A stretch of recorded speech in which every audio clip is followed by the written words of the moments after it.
welcome Jordan Caldwell to today's show. In We're here to talk about everything cybersecurity and all that Critical Fault does.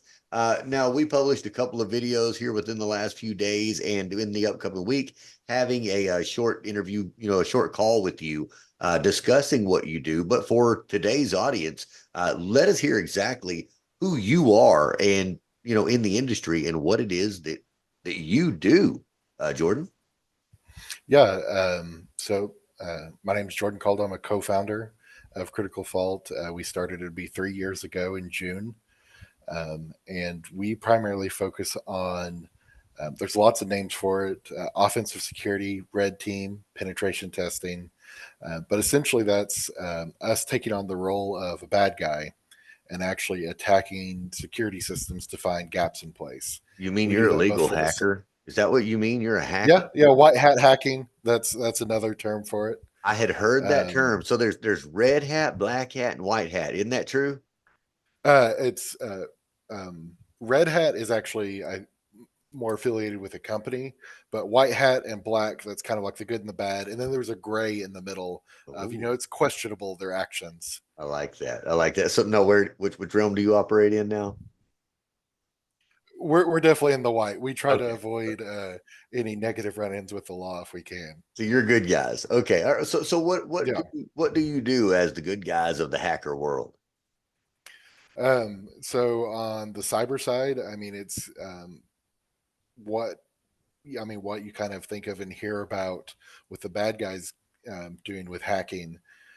We will actually go in and attack these companies, trying to break into their networks.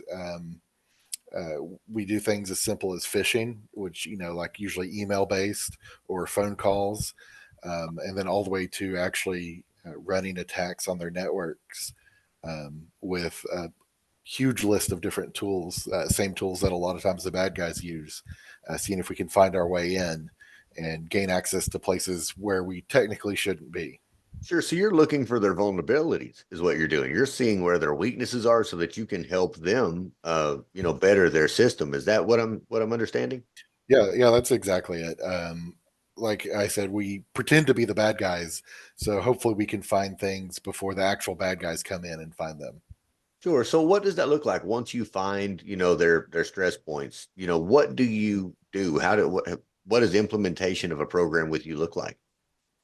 Yeah, we'll go in, first see if we can find our way past that first layer of protection, and then once we're on their networks, see if we can escalate that and get administrator privileges, or control over their actual domain infrastructure, that kind of thing.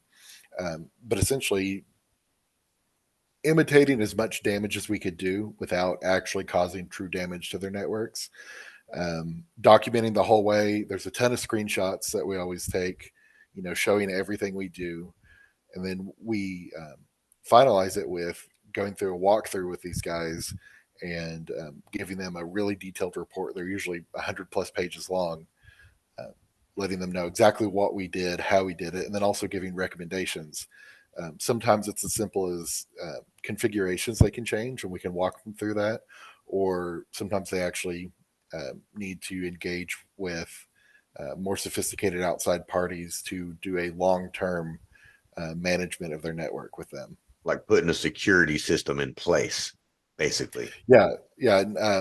There's a common term MSP, which managed service providers, that they're companies that essentially will do this work for them if they don't have their own inside team that can do that. I see. So what kind of craziness do these companies, encounter? What are people out there trying to do to your average business out there? I think everyone's probably familiar with the term ransomware. That's one of the most common types of things where a company will go in and encrypt their data where they could no longer access it. And then send them a message like, "Hey, send us 10 Bitcoin to unlock your files," that kind of thing. I see. Um, I believe that's what happened with MGM. There's an ongoing problem with United Healthcare and Change Health. They still haven't gained access back yet, and it's been, I think, close to 4 weeks. Oh wow. And then And then there's also the other side where, like where Target was hit, where they just go in, get customer data that they then sell on the dark web. Right, and they've got all Whether your that's, information. They've got your credit card, your address, oh yeah, everything. I mean, it's everything on your card when you swiped it. yeah. I mean, I think I've had to change my credit card 5 or 6 times, and a lot of times it's out of my control because once I hand that information to a company, it's up to them to protect it. I can't do anything else. Certainly, Um, certainly, and that's kind and of then when the that gets lost, and that's what you provide companies is the security of knowing that when someone hands you their information, that it's going to be secure within their own company.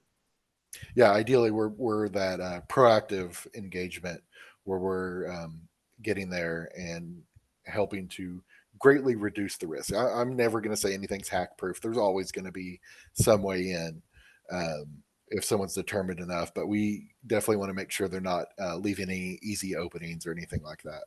Have you ever had to go in and like save the day in the middle of a crisis? We do incident response as well. We had a bank that had developed an application for all of their banking platform, and they called us and they're like, someone's in, they're getting access, they've made a couple transfers that shouldn't have happened. And so we kind of just have to jump in and start digging through and finding out how they got in, how we can shut them out, and then everything that happened while they were in there. Wow, wow.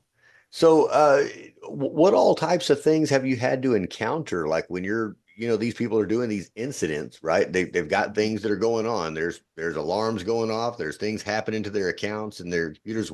What is it really that you're saving them from? Like when you have to go out and do that, is it very minor stuff normally, or is it kind of some major issues? Usually, by the time it escalates to an incident response, it's pretty major because there's some attacker that's made it onto their networks and into their data. And it's either they, like with a bank, they were initiating actual money transfers that shouldn't have happened. Oh no, There was another organization where they were trying to encrypt their data and perform a ransomware attack. So it's usually by the time we're engaging on that after the attack happens, it's a fairly significant event. sure. Usually, a lot of people with hair and fire. The IT team has had 5 hours of sleep the past 3 days, that kind of thing. So tell me then, who is Jordan Caldwell, and how'd you get into this? This cyber security, protecting people on the digital world. How does that happen in life? I'm not what I think would be on the more typical side. I have a degree in physics. I went to med school for a couple of years before I figured out that just wasn't for me. I've worked for the EPA and have a couple research papers published with them. I worked for the state of Oklahoma as one of their primary risk assessors. I did nuclear material safety and security. Um, and so I've had a fair bit with on the risk assessment, and then also I focus a lot on the physical security assessments. Then during the pandemic, just got to a point where I felt like a change was warranted. Sure. One of my really good friends is kind of the more typical IT guy. He had been in the field since I think his junior year of high school. Um, he had been trying to convince me to join him for the security side, and I just happened to have a hard drive that had been hit by one of the big ransomware attacks. Most of it was encrypted. To me, it was pretty much a junk hard drive. But as a joke, kind of in 2014, I'd spent about $250 and bought some Dogecoin. And anyone who's familiar with crypto knows that during the pandemic, it just went wild, Sure, the whole sure. market. Yeah, tell us Um, about that story. How'd that go? You bought two yeah, hundred we, dollars worth of Doge. What'd that do? yeah. Well, we took the hard drive out. Um, we have uh, our forensics rig where it's called pulling an image, which is just essentially all the contents of the hard drive, pulling it off. And of course, we saw most of it was encrypted. However, wallets, which where the crypto is stored, a lot of time is kept in a binary file. Sure. This uh, ransomware typically does not infect binary files, so that was safe. And fortunately, I had a good enough passphrase on it that the ransomware was not able to steal it and transfer the crypto out. Yeah, because that's happening However, all the time now. Left and right, you're getting hit with mhm, is transferring everything out of your. Yeah, yeah. But the unfortunate thing is the password was so good, I also couldn't get in because I'd forgotten. Because, like I said, that was essentially just a junk hard drive. Well, one of the things we can do is password cracking, where we actually put it in and it runs off of GPUs, just like the crypto miners do. And it essentially will try to beat the algorithm that has encrypted that password. And I remembered enough of it, we could give it a couple clues to narrow it down. And crypto password cracking is more difficult than standard password cracking a lot of the time. yeah, 12 And word phrase that don't oh no, I match. had a full sentence. It was a full sentence. It was Okay, probably 30 characters. wow. Um, and that we wouldn't have gotten in just through brute force, but I remembered enough. And I think it was 8 billion guesses over 3 days that it went through before it finally opened it up. And it was, it wasn't enough where I went off and, bought an island, obviously, Sure. but it was enough where we could kind of take the risk and start our own company. Love that. Love that. Founded by Doge. Yeah. I'm gonna have to see that on your website one of these days. Criticalfault.com. Founded by Doge. Yeah. Yeah. We do have that little story posted on there, but yeah, and yeah, because I just thought it was I think one of the first, if not the first meme coins. Sure. And I just thought it was funny. You know, they were funding a NASCAR, they were doing all these silly things. And I'm Well, like, you know hey, I what? want to be a part of that. Now, I was doing NFTs at the time, and I'd been in crypto since like Mm, 2010, 2011, and from the beginning. I mean, as soon as mm, they started talking about Bitcoin, I was in, bought a couple of Bitcoin and wallets that phones that are gone. you know, yeah. yeah, because I didn't really know the value and how I needed to hang on to Mm, it. I didn't understand the security at the time. yeah. I was just buying, right? So anyhow, when the meme coins came out, I didn't understand that at all. I didn't get. Mm, I understood NFTs, representation yeah. XYZ for this and that. But meme coins, that didn't make any sense to me whatsoever. So I never got into it, and it just seemed like everybody around me was making bags, sweet Mm, big old bags with meme yeah. coins. Yeah. Like when that market went crazy during the pandemic, Uh, so many coins were being spun up. Some of them were complete scams sure, where, just people had the rug pulled out from them.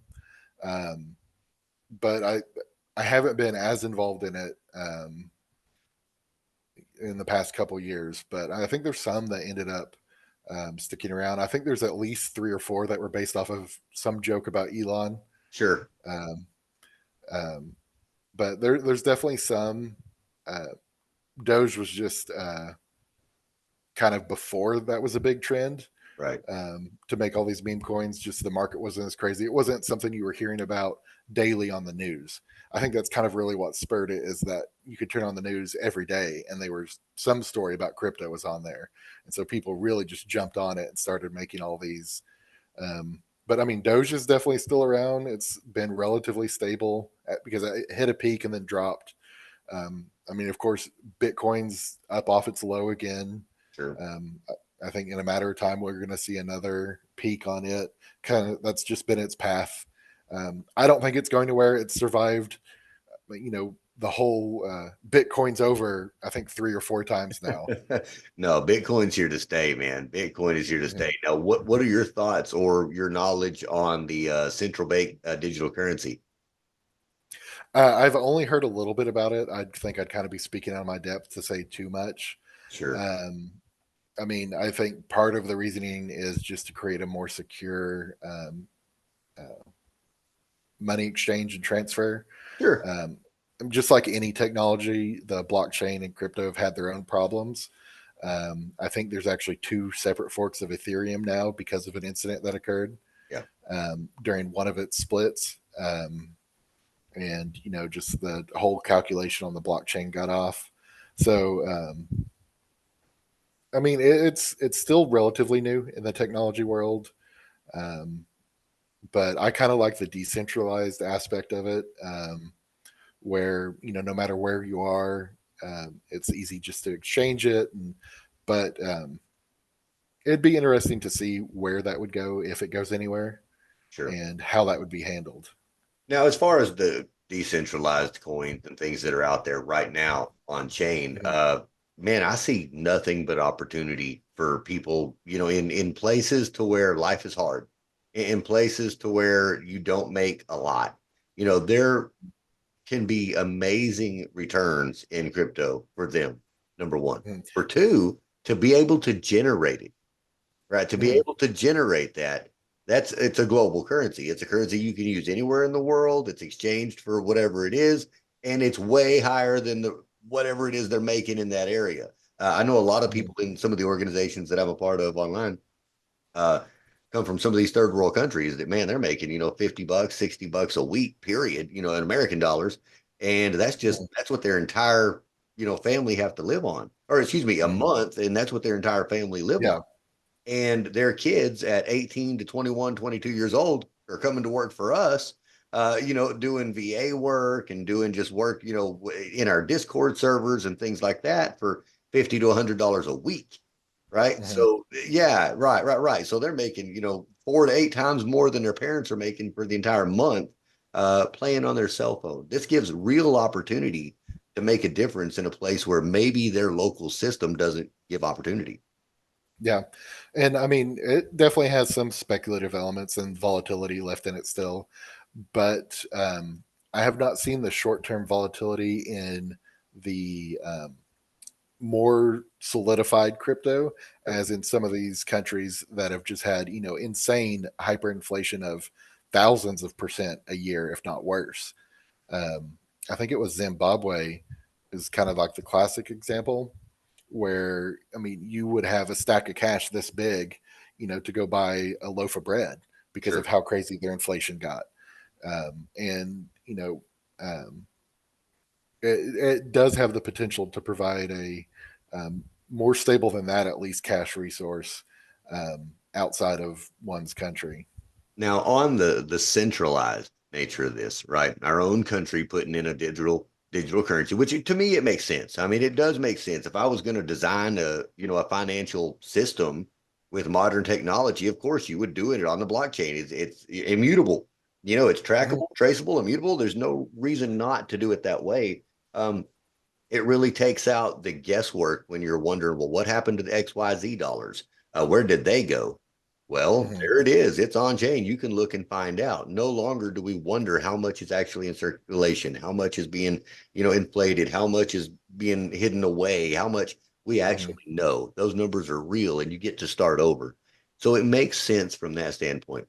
However, when I look at it now, I'm talking to you because you're a cybersecurity guy. I mean, you're into Mhm. security, you're into personal freedoms and things like that. So, how does that make you feel? And what are your thoughts on the very, very, very real possibility that in the very, very, very near future will be a completely cashless society and every single cent will be trackable and traceable by our government, all the way down to the $5 that you wanted to loan Johnny to go buy, soda and a candy bar? Yeah. I still think, I mean, like I occasionally like having cash on me. But for a lot of people, it has gone to that, especially with, Apple Pay and Google Pay on their phones, directly linked to their bank accounts. My biggest concern are um, where, since a lot of crypto is not regulated really at all, just the safety and security of that, like Mount Gox is a really big example of a people lost a lot of money because their crypto was stored there and it just went under. One nice thing about it is you can store crypto on your own assets. You don't need a bank account. They're stored on your hard drive in your own personal wallet. Um, and what was Silicon Valley Bank last year? Um, how a lot of people couldn't access their money when it went down. Right. Yeah. People were fuming. It was So all over social media, the news, everything else. People were pissed. yeah, I mean, it ended up being a classic bank run, and that's what happened is because people panicked and tried to pull all their money out. Um, so it can address issues like that. Um, with how most people are spending money anyway, it's mostly traceable now. Sure. Because whether it's through Venmo or Apple Pay or anything like that, I don't think it would be a big change for a lot of people. I think the biggest concern I would have is the security of where it's being stored. I got you. That makes sense to me. That's an aspect that I hadn't really thought of. I just keep thinking about it from the consumer's paranoid tinfoil hat Mm-hmm. standpoint. Like I say, I mean, it makes sense to do it. As a leader of any organization, if I was going to put out a system, I would want it to be trackable and traceable. Right? That's what you want. Mm-hmm. This is the currency that's making your country survive. You want to know what's going on with it, how you can better serve it. Those metrics tell you, tremendous amounts of data in order for you to improve. Right? At the Mm-hmm. same time, we're Americans, man. We like to be Yeah. free. We like our privacy. And just Mm-hmm. to know now, no, I don't think it's going to be a hard transition. I think they're going to make it Yeah. very, very easy for us. We're not going to notice the difference. It's another card, maybe even the same card. The point is, it's a reset Mm-hmm. on the finances, and it may not make any difference to anybody else. But just to know Yeah. that there was a time in life where nobody knew how much I had stacked under a mattress. To know that that's over and that day and Mm-hmm. time doesn't exist anymore. Um, that brings really mixed feelings to me. And I wonder how that affects, the thoughts of other people, especially someone in your field who's very well aware of overreach and outreach of every other institution, whether it be governmental or private, when it comes to technology. I mean, that's what you do is you fight people from doing that. So Mm-hmm. what people are wanting to do, what they're trying to do. And with this in place, what are your thoughts and opinions on it? How do you feel about that personally? Um, I mean, it kind of seems like it's an inevitability. It's already been happening with so much because so much of our lives are digital anymore. And everything you do for the most part is being tracked in some way. I mean, you essentially are carrying around a GPS microphone, listening device, camera with you 24/7. All I the time. mean, most people are never without their phones. And there's so much data that's stored just on that. Um, if you have your Wi-Fi turned on and it's looking for different Wi-Fi hotspots, there's places that can track your location, like within a shopping mall, based off of that, and see what stores you're next to. Um, there, it's just kind of the way the world's going. I don't know if there's really a big way to fight against it. And I think the most you can do is just try to be as secure as you can and um, just try to, there's definitely limitations you can do. Um, but to interact with the world just as it exists, you kind of have to be a part of it. So I Sure. think it's just kind of been ever since the internet, um, was officially made public, it's just kind of been a slow creep to that we're just seeing accelerate. And now that the train's got going, I don't think we can do much to stop it at this point. Sure. So No, I think it's just trying to adapt as best as you can to what's there and be as safe as you can in that environment. certainly. Now, okay. Now that being said, so we've looked at the risks, of what's coming Mhm. coming in the future and what people are out there trying to do. How do you think this is going to affect the future? Like for us, how is that going to open the door for us? What's going to change in the next few years once we do go, you know, digital Mhm. all the way? How's that going to affect the day-to-day life of a human? Oh, I mean, uh, just look at the past couple years and what we've seen with the large language models and what OpenAI recently released with their new video duplicate. What they can do with that. I mean, like I said, it's still accelerating. The rate of change is not constant. Like, um, used to 5 to 10 years, you'd look at and there'd be crazy tech changes. Now it's 2 to 3 or even shorter. Right. Um, That's right. and I always think it's funny when you hear about these people making predictions. Like, there were classic ones where super intelligent, like very successful business people were like, "Oh, the phone is just a fad," or only the elites will have phones. I don't know how many times you've seen predictions like that. So um, I always try to avoid saying like something won't happen Sure. because history proves people wrong a whole lot with that. Um, I definitely have concerns with how much of someone's life can be affected when so much of it is digital. Sure. Um, See, that that takes me to that same, topic when we're talking about creating digital, media, because this mhm, wasn't possible. None of yeah, this was possible, years ago. And so now it's like, well, why do we do it? Well, for me, it's the legacy building factor. These things, mhm, same thing with the blockchain, right? It's forever. Well, as far as our technology is right now, it is mhm, forever, right? That's the way yeah, it's being said.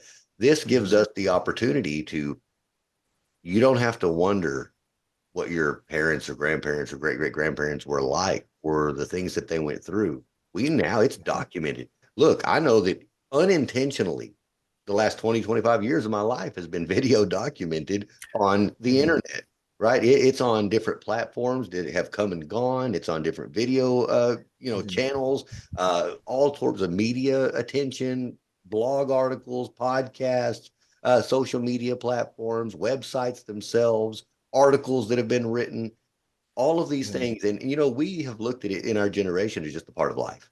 We just mhm, create this material because it's what we do in our business. That's how you make it. You create material, you put it out there, and you let the world know, just like you did back when radio and TV was the thing. You created that content to put it out in front of your audience. Um, yeah, However, we're at a time now that it's not listening to old audio of grandpa. It's mhm, we're moving into a time now where you're able to watch live the way that they live, right? The way that they mhm, lived in full color, real time, their day to day. And this stuff's going to be mhm, out there in the internet forever. We're moving into a whole nother world when it comes to the way we use technology. And I think that blockchain, number one, mhm, I think that in itself is going to be a tool that's used for trackability and traceability, even of genetics, right? Not just mhm, ownership of the material, but proof of life, proof of mhm, achievement, proof of everything. I mean, this is digital documentation that cannot be forged as it's being done, live and put on chain, right? And we're able to look back at mhm, that forever and ever and ever, and then trade that as an asset. That's beautiful. That would be like sitting back watching Walt Disney draw Mickey Mouse and being able to purchase the rights to that footage. That time, mhm, maybe his family said, "Hey, our estate needs an influx of funds. Let's do a capital raise or they want to donate it to charity or whatever it is." mhm, Someone could actually own the rights of the creation of a masterpiece, and it's yeah, real.